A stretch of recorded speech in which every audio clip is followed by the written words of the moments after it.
Révélation choc-guerre des Francs pour la succession de Paul Biya. Mes chers compatriotes, asseyez-vous bien, serrez vos ceintures, car ce que vous allez entendre pourrait vous faire tomber de votre chaise. Oui, je dis bien tomber, car dans les couloirs feutrés d'Etoudi, le drame se joue depuis des années, loin des caméras et des micros. Révélation Jeune Afrique, violente guerre entre Franck Hertz et Franck Biya pour la succession de Paul Biya. Mes amis, si vous pensiez que la politique camerounaise se limitait à des discours, des inaugurations ou des communiqués officiels, détrompez-vous. Ici, c'est un vrai terrain de bataille invisible, un théâtre où chaque sourire peut être une stratégie, chaque poignée de main un piège, et chaque déplacement à l'étranger un coup d'échec silencieux. Imaginez un instant, deux hommes portant presque le même prénom, deux profils différents, mais une seule couronne à convoiter le pouvoir au sommet de l'État. D'un côté Franck Biya, héritier direct de Paul Biya, fils légitime, symbole classique de la continuité dynastique. De l'autre, Franck Hertz, fils de Chantal Biya, discret, calculateur, présent dans l'ombre depuis des années, un fantôme qui avance sans bruit mais dont chaque mouvement fait frissonner certains ministres. Et croyez-moi, mes amis, ce n'est pas de la fiction. Ce n'est pas une rumeur de salon. Ce sont des révélations qui pourraient bien redéfinir tout ce que vous pensiez savoir sur la politique camerounaise. Oui, chaque mallette, chaque voyage, chaque conseil stratégique devient une pièce dans ce puzzle invisible que personne n'ose dévoiler, sauf Jeune Afrique.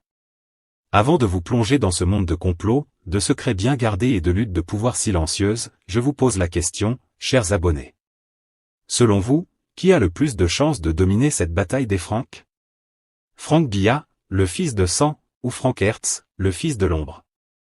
Ne partez pas, car ce reportage va vous plonger au cœur des mystères d'Etoudi, là où les alliances se font et se défont, là où le pouvoir se joue en silence et où une erreur peut coûter très cher.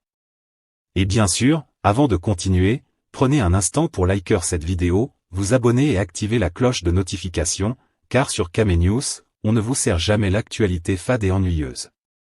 Ici, chaque révélation est épaisse comme une sauce pimentée, pleine de rebondissements et sans filtre. Alors restez bien avec nous, ce que vous allez entendre n'est rien de banal. Partie 1, dans les couloirs du pouvoir le sport national s'appelle Succession. Mes chers compatriotes, bienvenue dans ce carnet des coulisses du palais d'Etoudi, où le vrai sport national n'est ni le football, ni le cyclisme, ni même les courses de moto à Douala. Non. Le vrai sport national, c'est le jeu de la succession présidentielle. Oui, vous avez bien entendu, un mélange de chasse au trésor, de parties d'échecs et de dominos politiques, où chaque mouvement est scruté, chaque sourire analysé et chaque regard interprété. Et comme le dit un vieux proverbe camerounais. Quand le vieux lion dort, les jeunes lions tournent autour du trône. Depuis plusieurs mois, mes amis, ce proverbe n'a jamais été aussi vrai. Et dans ce jeu, un nom commence à circuler avec une insistance qui attire autant la curiosité que la méfiance, Franck Hertz. Le nouveau visage dans les salons feutrés. Alors, qui est Franck Hertz?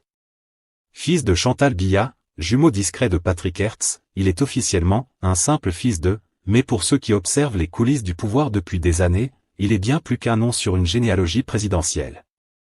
Mes chers abonnés, il faut comprendre ceci, au Cameroun, le pouvoir ne se limite pas aux lois et aux décrets. Non, il se joue dans les salons feutrés, dans les couloirs des ministères et derrière les portes fermées. Et là, Franck Hertz commence à se faire remarquer. Présent dans certaines discussions stratégiques, écouté par des conseillers influents, et surtout observé par les milieux sécuritaires et économiques, il commence à apparaître comme une personnalité qui pourrait peser sur la question successorale. 2. La mère, la stratégie et le favori. Et c'est là que la première intrigue se dessine. Selon plusieurs sources proches du palais, il existe une certitude dans les cercles du pouvoir, Chantal Biya aurait un favori discret pour l'avenir du système. Et ce favori, mes amis, ce n'est pas son fils jumeau Patrick. Ce n'est pas non plus quelqu'un de visible dans les médias. Non. C'est Franck Hertz.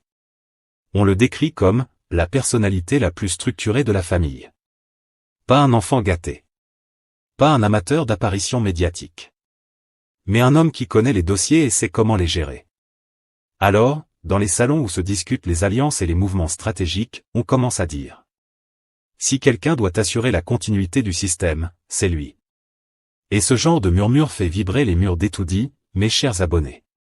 Car au Cameroun, les rumeurs qui circulent dans les couloirs du palais valent parfois plus que les lois écrites au journal officiel.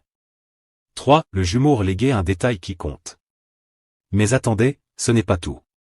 Pour comprendre le pouvoir au Cameroun, il faut regarder les petits détails qui échappent au grand public. Et là, un détail saute aux yeux, le rôle des deux jumeaux. Patrick Hertz, le frère de Frank, s'occupe des affaires familiales, des propriétés, des investissements, tout ce qui touche aux biens privés.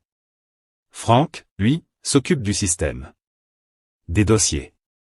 Des déplacements stratégiques. Des contacts avec les élites économiques et sécuritaires. En clair, Patrick gère l'héritage matériel, Frank gère l'influence. Et croyez-moi, mes amis, dans le jeu du pouvoir camerounais, savoir gérer l'influence vaut parfois plus que gérer des milliards. 4. Les médias ne le voient pas, mais le pouvoir oui. Et voici l'ironie de la situation, Frank Hertz est presque invisible pour le grand public. Pas d'interview. Pas de conférence. Pas de passage médiatique ostentatoire. Mais derrière ce voile de discrétion, il est partout où ça compte. Présent dans l'entourage du président lors de déplacements internationaux. Écouté par les conseillers économiques et sécuritaires. Observé par ceux qui savent que le vrai pouvoir ne se mesure pas à la popularité, mais à la capacité d'influencer les décisions sans faire de bruit. Et c'est exactement cette combinaison qui le rend redoutablement intéressant pour ceux qui pensent à la succession. 5. Le message qui se cache derrière la discrétion. Alors, mes chers amis, retenez ceci. Frank Hertz n'est pas un simple enfant de la première dame. Il n'est pas un figurant. Il n'est pas un héritier médiatisé. Il est un homme qui a appris à jouer le jeu du pouvoir silencieusement, qui avance sans faire de bruit, mais qui commence à peser sur les cercles où se décide l'avenir du pays. Et comme dit un vieux proverbe camerounais. Celui qui avance en silence dans la forêt entend le lion avant qu'il ne rugisse. Frank Hertz, mes amis, semble avoir compris ce proverbe mieux que quiconque. Partie 2, les voyages présidentiels qui font chuchoter Yaoundé. Frank Hertz, l'homme qui voyage avec les mâles et les secrets. Mes chers abonnés, prenez vos lunettes de détective, car là, on quitte les couloirs feutrés pour entrer dans l'univers des déplacements présidentiels, là où le vrai pouvoir se montre à qui sait regarder. Au Cameroun, il y a un sport national bien particulier, observez qui suit le président quand il sort du pays. Oui, mes amis, certains observateurs privés des salons du pouvoir suivent les allées et venues de Paul Biya comme on suit un match de football. Et croyez-moi, chaque geste, chaque visage autour du président raconte une histoire que les médias officiels n'oseraient jamais écrire. Et dans ce jeu d'observation, un nom revient avec insistance depuis plusieurs années, Frank Hertz.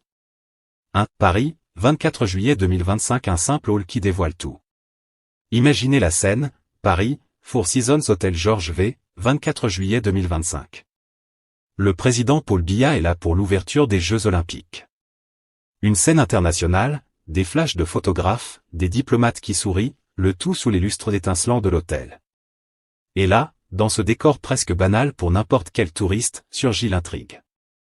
À quelques pas du président, Frank Hertz apparaît avec plusieurs mallettes noires, surveillé de près par le vice-amiral Joseph Fouda, conseiller spécial du président. Rien dans la presse ne le mentionne. Officiellement, il est un simple « fils de », pas inscrit sur la liste de la délégation, pas titulaire d'un rôle officiel. Mais pour ceux qui savent lire entre les lignes. Index revers pointant vers la droite blanc, tout est là dans ce hall. Les mallettes noires? Ce n'est pas pour le fun. La présence de Frank Hertz? Ce n'est pas un hasard. Et le regard vigilant du vice-amiral? Une preuve que cet homme est pris très au sérieux dans l'entourage immédiat du président. Et croyez-moi, au Cameroun, quand un « simple fils de » commence à apparaître à des moments stratégiques, ça fait des vagues dans les cercles du pouvoir. 2. Saint-Pétersbourg, juillet 2023. L'ombre qui ne décroche pas. Mais ce n'est pas la première fois que Frank Hertz fait parler de lui. Revenons en juillet 2023, lorsque Paul Biya est invité par le président russe Vladimir Poutine à Saint-Pétersbourg pour un déplacement officiel. Là encore, Frank Hertz fait partie de l'entourage immédiat du président. Pas sur les listes officielles? Correct. Sans rôle public? Exact. Mais pourtant, il participe à des discussions économiques en marge des rencontres officielles. Il observe, écoute, prend des notes. Il apparaît dans les couloirs des hôtels où les décisions politiques se négocient loin des caméras. Et là, mes chers abonnés, c'est exactement le type de profil qui fait frémir certains ministres. Pourquoi? Parce qu'il ne fait rien d'ostentatoire. Mais il est partout où les décisions se prennent vraiment, et dans le monde politique camerounais, être, partout mais invisible, est un pouvoir redoutable. 3. L'officiel invisible, le privilège d'un simple fils de Franck Hertz, officiellement, n'a aucune fonction. Aucun portefeuille ministériel. Aucune position dans l'administration. Et pourtant, il est présent dans les déplacements internationaux. En contact direct avec le président. Dans l'entourage où se discutent les dossiers sensibles. En d'autres termes, il est l'officiel invisible. Et mes amis, dans la politique camerounaise, ce type de position pèse plus lourd que certains ministères. Car le vrai pouvoir n'est pas toujours écrit dans les lois ou dans les décrets, il se mesure dans les couloirs, les regards et les décisions silencieuses. 4. L'habitude qui fait l'homme. Ce qui frappe encore davantage, c'est la régularité de sa présence. Paris 2025, Jeux Olympiques. Saint-Pétersbourg 2023, discussions économiques avec Vladimir Poutine. 2 événements majeurs, 2 contextes internationaux, et à chaque fois, Franck Hertz est là. Pour ceux qui connaissent les arcanes du pouvoir, ce n'est pas un hasard, ce n'est pas une coïncidence. C'est un signal subtil mais clair, cet homme est déjà dans le système. Et au Cameroun, quand quelqu'un commence à accumuler ce type de présence, il vaut mieux l'observer avec attention. Car l'histoire a montré que ceux qui commencent dans l'ombre peuvent finir à la lumière, de façon spectaculaire. 5. Le message qui parle sans mots. Alors que nous regardons ces scènes avec nos yeux d'observateurs, il y a une leçon claire. Franck Hertz ne parle pas, mais il communique. Il n'est pas sur les listes officielles, mais il est sur les listes invisibles. Il n'est pas ministre, mais il influence des décisions. Et comme le dit un vieux proverbe camerounais. Celui qui s'est écouté dans l'ombre, entend les secrets que le roi ne dit jamais. Franck Hertz, mes chers abonnés, est cet homme qui écoute, observe et avance sans jamais se montrer trop ambitieux. Et c'est exactement ce qui fait frémir certains prétendants officiels au pouvoir, car personne ne veut d'un fantôme trop bien informé qui pourrait apparaître au moment où on s'y attend le moins. 6. L'héritier silencieux. En résumé. Franck Hertz est le genre d'homme qui connaît la valeur de l'ombre et de la patience. Il est partout où il faut être, sans jamais s'exposer. Il observe les forces en présence, calcule ses alliances et construit une influence invisible mais concrète. Et vous savez quoi? Dans ce jeu politique, être discret est parfois plus puissant que parler fort. Alors, mes amis, restez attentifs. Car ceux qui croient que la succession se joue au grand jour, n'ont encore rien vu. Partie 3, le portrait d'un héritier économique. Franck Hertz, l'homme qui joue aux échecs avec le pouvoir. Mes chers compatriotes, asseyez-vous confortablement, car là, on entre dans le vrai mystère de Yaoundé. Le genre de mystère qui fait dire à certains ministres. Cet homme est partout, mais on ne sait jamais vraiment qui il est. Et cet homme, c'est Franck Hertz, le fils de Chantal Biya, jumeau discret de Patrick Hertz, et surtout, l'homme que beaucoup commencent à murmurer comme le vrai dauphin potentiel du système Biya. Alors, qui est vraiment Franck Hertz? L'homme de l'ombre qui apprend les règles du jeu. Vous savez comment ça se passe chez nous, le pouvoir, c'est un peu comme une partie de domino et d'échecs en même temps. Chaque mouvement compte, chaque regard est observé, chaque mot est décodé. Et Franck Hertz, lui, il ne se précipite pas. Pas de déclaration tonitruante, pas de selfies avec le président, pas de réunion publique pour se montrer. Non, il avance comme un joueur d'échecs qui connaît toutes les cases par cœur. Depuis ses débuts, il est là où les décisions économiques et stratégiques se prennent, mais sans jamais apparaître sur aucune liste officielle. Officiellement, il est un « fils de » rien de plus. Mais pour ceux qui connaissent les coulisses, il est un fantôme très concret du pouvoir, un homme qui sait manier les dossiers et les mallettes noires mieux que certains ministres eux-mêmes. 2. Un curriculum qui fait des envieux. Et si on regarde son parcours, mes chers abonnés, on comprend pourquoi certains commencent à le considérer comme la personnalité la plus structurée de la famille présidentielle. Franck Hertz n'est pas tombé dans le monde du pouvoir comme un oiseau tombé du ciel. Non, il a été forgé par l'économie et les affaires, et pas n'importe lesquelles. Il a travaillé chez Total Energy, là où le pétrole et le gaz sont la langue officielle. Il est passé par la Société nationale des hydrocarbures, où comprendre les chiffres, c'est comprendre le pouvoir. Il a dirigé des opérations chez H.Log,